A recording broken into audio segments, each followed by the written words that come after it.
Historia 1. ¿Sería una mala persona si me divorcio de mi esposo después de la muerte de nuestro hijo? Mi esposo, Liam, hombre de 39 años, y yo, mujer de 36 años, hemos estado casados por 11 años, y juntos por 15. Hace un par de años, nuestra pequeña alegría, nuestra hija de 6 años, nos fue arrebatada en un accidente automovilístico en el que Liam estaba conduciendo. Yo estaba en casa cuando recibí una llamada del hospital. Liam estuvo en la UCI durante un mes, mientras yo recibía la terrible noticia de la muerte de nuestra hija, quien falleció en el acto. Él entró en estado de shock cuando se enteró. Desde entonces, Liam se ha alejado completamente de mí.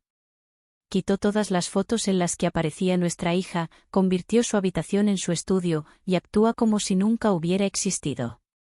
Sé que está de duelo, muchas veces lo escuché llorando en silencio en la habitación de nuestra hija.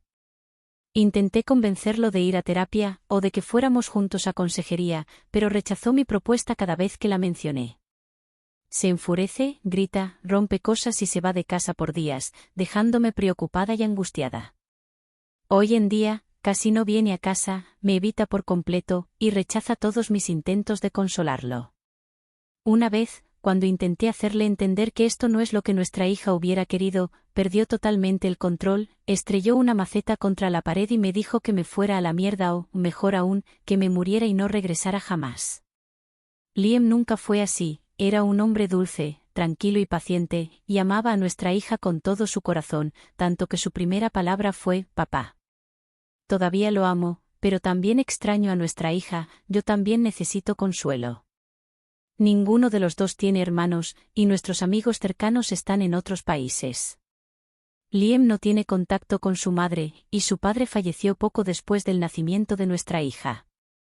Mis padres han intentado consolarme lo mejor que pueden, me dicen que tenga paciencia con él, que lo ayude a recuperarse, pero estoy agotada, lo he intentado todo. Antes compartíamos las tareas del hogar, pero ahora las hago todas yo para que él pueda hacer su duelo en paz. Cocino sus comidas favoritas, las cuales tira sin siquiera probar un bocado.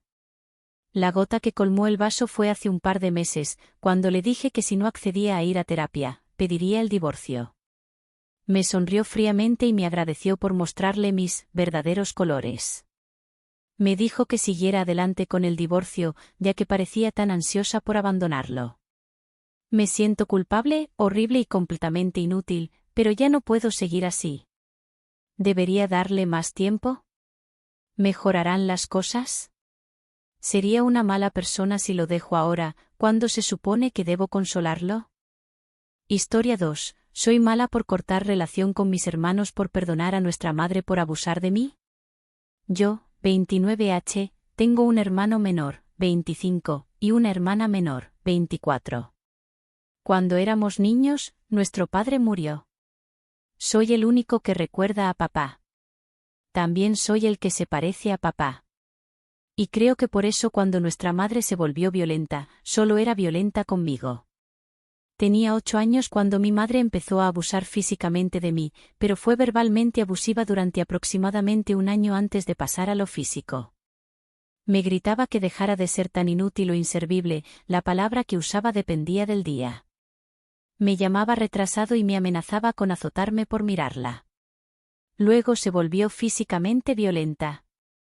Me daba puñetazos, me abofeteaba, me quemaba con cigarrillos, me apuñalaba con su tenedor y todo tipo de cosas. Algunas veces simplemente me daba una paliza y me gritaba todo el tiempo.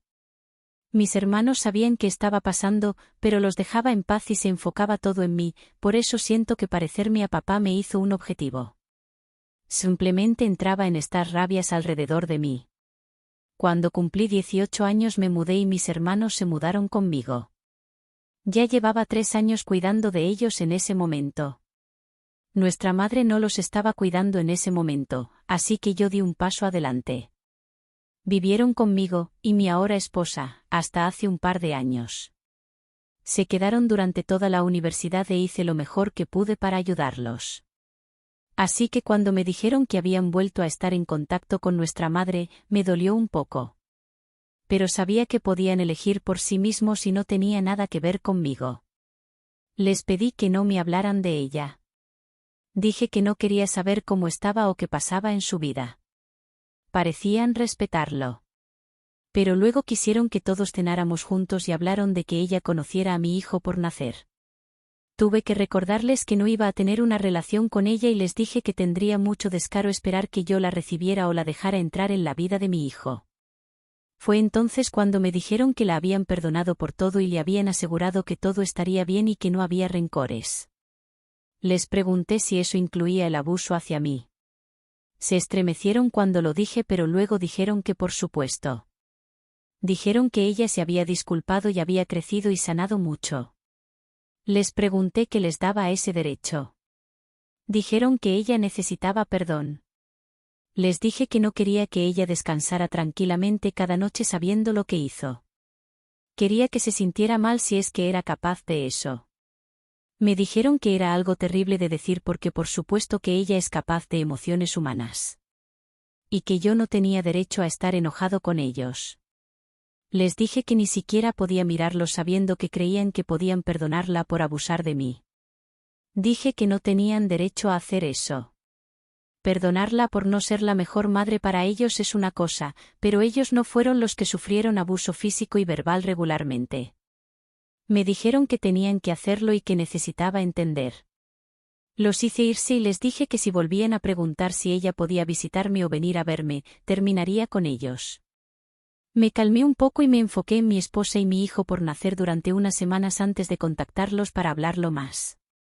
Pero seguían con la opinión de que tenían el derecho de perdonarla por lo que me hizo. Hicieron un gran problema porque no me gustaba. Me enojé más y les dije que eran lo suficientemente mayores para tomar sus propias decisiones, pero que no sería parte de eso y no sería parte de sus vidas nunca más. Les dije que esto era todo para mí. Que había terminado. Que no dejaría que trajeran a ese monstruo de nuevo a mi vida o a la vida de mi inocente bebé y no permitiría que actuaran como si ella mereciera perdón por lo que me hizo.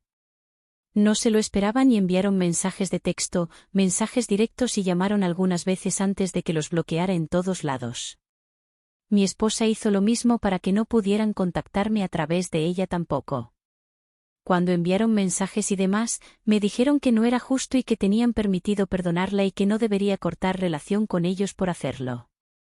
Historia 3. ¿Soy la mala por poner límites con mi cuñado autista?